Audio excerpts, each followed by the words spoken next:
ही भारत की साइबर सुरक्षा व्यवस्था को हिला देने वाली एक घटना में Gujarat anti terrorism squad ATS ने नडियाद के 18 वर्षीय युवक जसीम शाहनवाज अंसारी को गिरफ्तार किया है। उस पर आरोप है कि उसने भारत सरकार की वेबसाइटों पर 50 से अधिक साइबर हमले किए थे। यह हमले भारत द्वारा ऑपरेशन सिंदूर के जवाब में किया गया था। जासिम ने अन्य किशोरों के साथ मिलकर एनोनसेक नामक एक टेलीग्राम ग्रुप बनाया था, जहां से यह अटैक की योजना बनाई जाती थी। उनके निशाने पर रक्षा, विमानन, वित्त और शहरी विकास जैसे महत्वपूर्ण सरकारी डोमेन थे। कई मामलों में उन्होंने वेबसाइटों को हैक कर उन पर लिखा, भारत ने शुरू किया होगा लेकिन खत्म हम करेंगे। अंसारी, जो 12वीं कक्षा का साइंस स्टूडेंट था और हाल ही में परीक्षा में फेल हो गया था, अब साइबर सबवर्जन के बढ़ते नेटवर्क का हिस्सा बताया जा रहा है। एटीएस ने इस बात की भी पुष्टि की है कि एक और 17 वर्षीय किशोर जांच के घेरे में है। द 420.in के खबर के मुताबिक एटीएस अधिकारियों का कहना है कि इस बात की पूरी संभावना है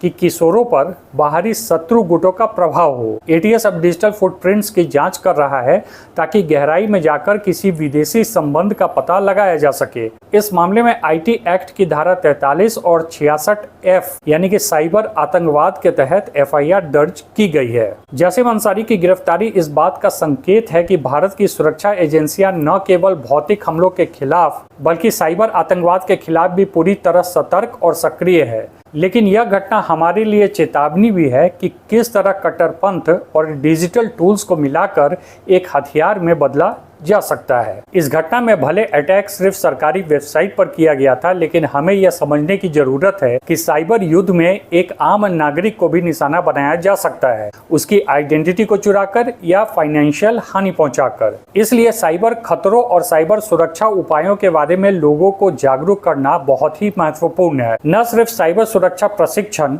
और शिक्षा प्रदान करके लोगों को साइबर खतरों से निपटने के लिए तैयार किया जा सकता है, बल्कि साइबर सुरक्षा के क्षेत्र में विशेषज्ञों को बढ़ावा देना और उनकी भूमिका को मजबूत करना भी काफी आवश्यक है। कहने का तात्पर्य यह है कि केंद्र और राज्य सरकारों के द्वारा साइबर सुरक्षा शिक्षा को नजरअंदाज नहीं किया जाना चाहिए। पर्याप्त प्रशिक्षण के बिना साइबर खतरों की निगरानी करना लगभग असंभव हो जाता है। आम लोग या संगठनों के कर्मचारियों को किसी भी संदिग्ध साइबर आचरण की पहचान करना, उसे कम करना और रिपोर्ट करना सिखाया जाना चाहिए, जो संभावित खतरों का संकेत भी हो सकता है।